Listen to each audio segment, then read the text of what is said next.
पधारा जरूर रहा ना ना ना वो थोड़ा रहा कि तोहरे पास निकलता बोलिया क्या बात है झील गोलिया तोहरे पास निकलता बोलिया झील गोलिया भवन माई भरल रही हो झोलिया हो भवन माई भरल रही हो झोलिया हो गोलुआ पर की हो क्या बात है तोहरे पास निकलता बोलिया हो झील गोलिया देखिए हमरा डुमरी के मुखिया साहब अगले सिमरी के मुखिया साहब अब बाबा पर गए थे के मालिक भाई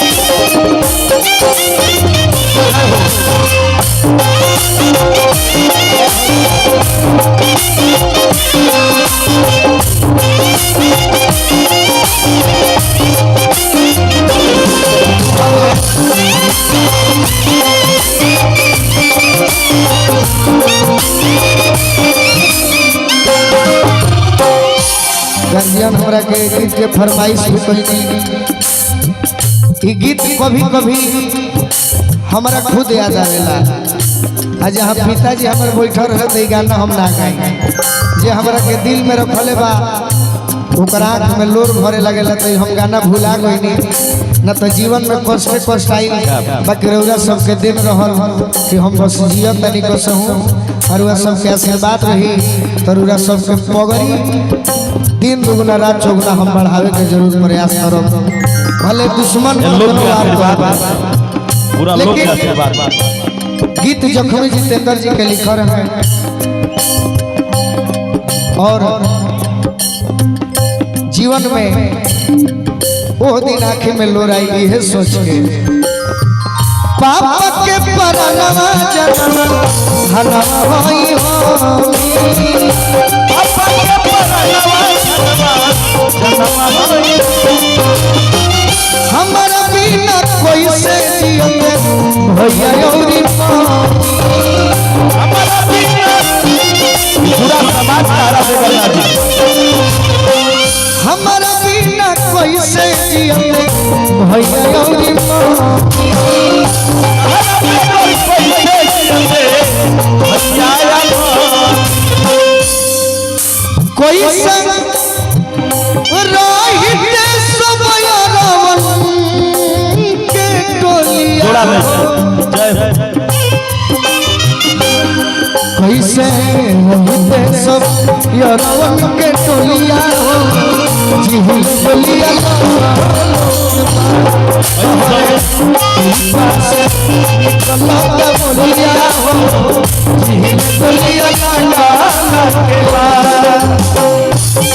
बहुत बहुत शुभकार हमरा तमाम भाई भाई मित्र लोग के तरफ से हार्दिक स्वागत रही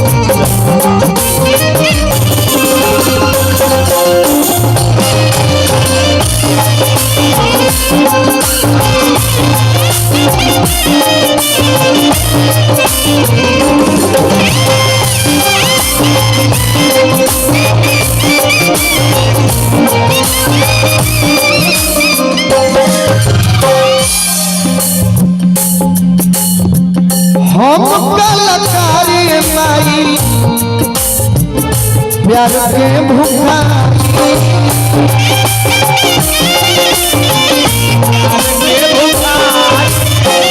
बैर तू समनिया के हुसैन करहु नया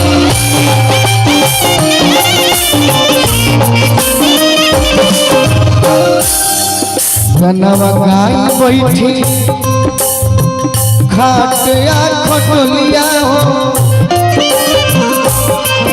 जनवा गाय बैठी खाटिया खटोलिया हो झील गोलिया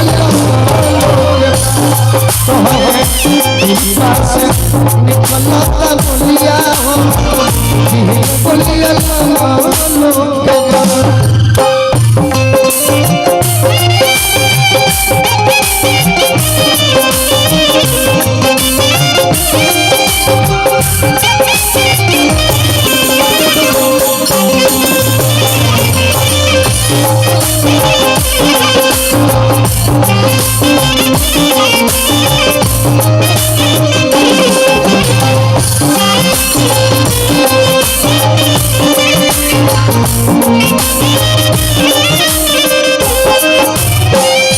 आज भी हम अपना भगवान रूपी श्रोता अपन समाज और हमारी के कृपा हमारा पिताजी के आशीर्वाद से जीवन भर खातिर एगो ई धन्यवाद हम कहत रह जीवन भर। जैसे कि रौरे सबके देन बा कि आज दोबारा हमरा मंच पर खड़ा होके के अभय बाबा साक्षात वो मंच पर रह पूरा टीम भी रह कि का दृश्य रहे। लेकिन वह सबके हम जीवन भर आभारी रह जितना भी भोजपुरी के श्रोता बनी हमारे समाज के गार्जियन में महिमा से तोहरे जिंदगी भेटा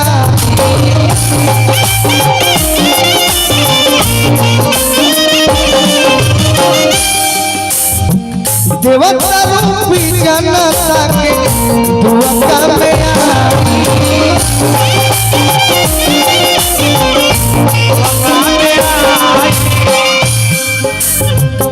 कहीं जब हम जीते नर संग ठोलिया हो करी जब हम जीते नर संग ठोलिया हो बोलिया हो